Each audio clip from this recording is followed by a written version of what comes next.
29th. In it, we're continuing to review quadratics. So in this first part where we're just graphing quadratics, the first step is always to find the x-intercepts, and there's two ways that we're comfortable doing x-intercepts, which is the quadratic formula or factoring. In this case, factoring doesn't make sense because I can't divide everything by -2 to get nice easy numbers, so I'm going to go ahead and use quadratic formula. When I do the quadratic formula, I end up with this. The square root of 88 is not a nice easy number, so I'm going to end up getting a really long decimal, and that's fine. So in my calculator, I type in -4 plus the square root of 88, enter, and then divide that by -4, and you're going to get -1.3. Then you're going to do -4 minus the square root of 88, press enter, divide that by -4, and you'll get 3.3. So that means our x-intercepts are -1.3 and +3.3. Then over here, we have to convert it to vertex form. So the first step is always to move this c value over. So I'm going to move it over. I'm going to subtract 9. Then the next step is to pull out the coefficient. Well, because there's a -2 in front of the x squared, I pull that out front. So I've got -2 parentheses x squared.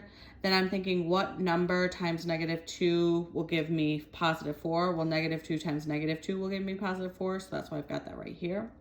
Then I have to find my a value. Well, how I find my a value is dividing this number by 2. -2 divided by 2 is -1. So that means my a value is -1.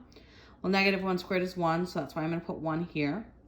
Then I have to do -2 times 1, which is -2. So that's why I'm subtracting 2 right here. All right, -9 minus 2 is -11. I complete my square. I move my 11 over. So then I get my vertex is going to be at the point 1, 11, because notice it's going to be the opposite of that. So I have that here, and that makes sense. My point up here is at 1, 11. The line of symmetry is always going to go through the x value. So because my x value is 1, it's x equals 1. And finally, my y-intercept is going to be whatever the c value is. So because it's 9, my y-intercept is at 9, and that makes sense that this is going to cross the y-axis at 9. All right, down here, this is a review of what we've done a little bit more recently. So they're asking you how it's going to transform.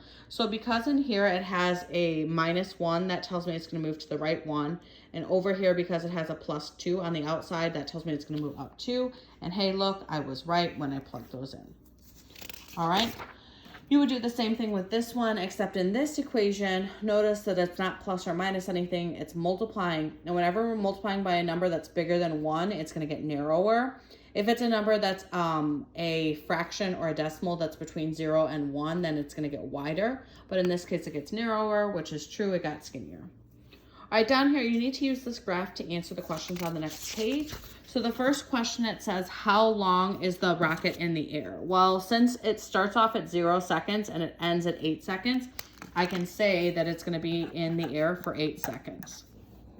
What's the greatest height that the rocket reaches? Well, the greatest height is this height up here, that vertex, and I see that it's a little bit above 250, so I'm going to assume that that's at 260 feet. Make sure you're labeling these. About how high is the rocket after 1 second? So after 1 second, I'm going to follow this on up, and I'm going to see that, oh, it's about, I don't know, here. So I would say that that's about 110 feet. After 2 seconds, about how high is the rocket? So 2 seconds, this one already has a point drawn for us. Yay, it's right here. I'm going to guess that's about 190.